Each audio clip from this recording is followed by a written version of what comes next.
أتنرج الجوعنون. السلام عليكم ورحمة الله وبركاته. ilmaan Oromoodhaa kan bahaa fi dhiha kan kaabaa fi kibba kan biyya alaa keessatti argamtan isin hundinuu akkamitti jirtan? Fayyaadha nagaa miti? Fayyaa fi nageenyi rahmanni Rabbi isin hundarratti haa jiraatu.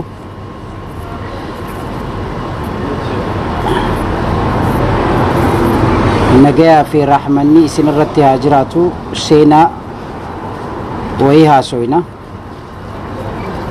Nagayaa fi rahmanni isin irratti haa jiraatu. Seenaa mee ilmaan Oromoo?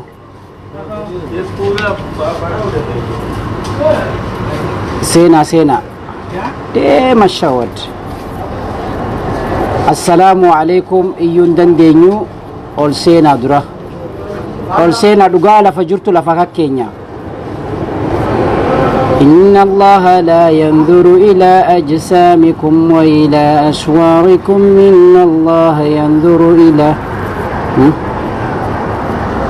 إلى قلوبكم وأعمالكم. السلام عليكم ورحمة الله وبركاته. سلامتا ور جنتات سني خناجرة ور جوابتا وعليكم السلام ورحمة الله وبركاته.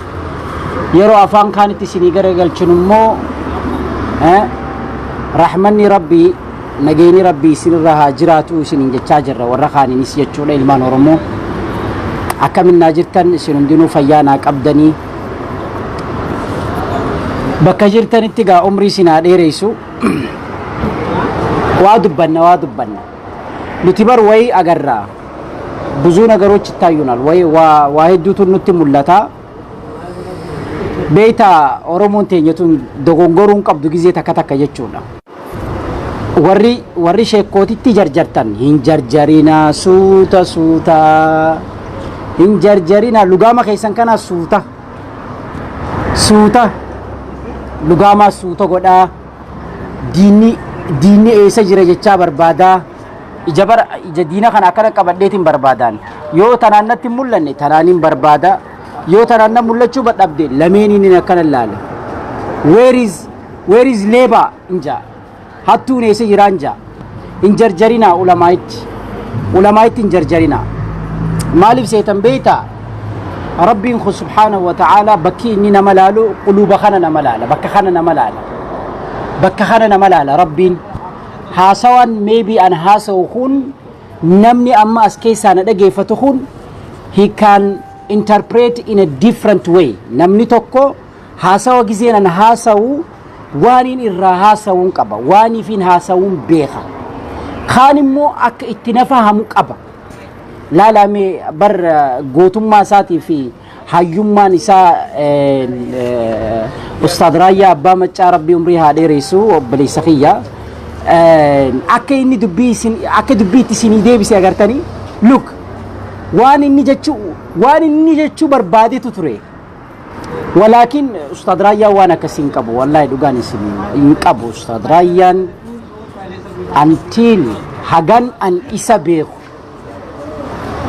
haga inni harama keessa dhaabbatee Makkaa san keessa dhaabbatee dhugaadhaaf isinii dubbatu fuula isaa yoo agartanii irraa laaltan waan raa hubattanii jechuudha. Waan raa hubattan waan dhugaa takka irraa hubattan.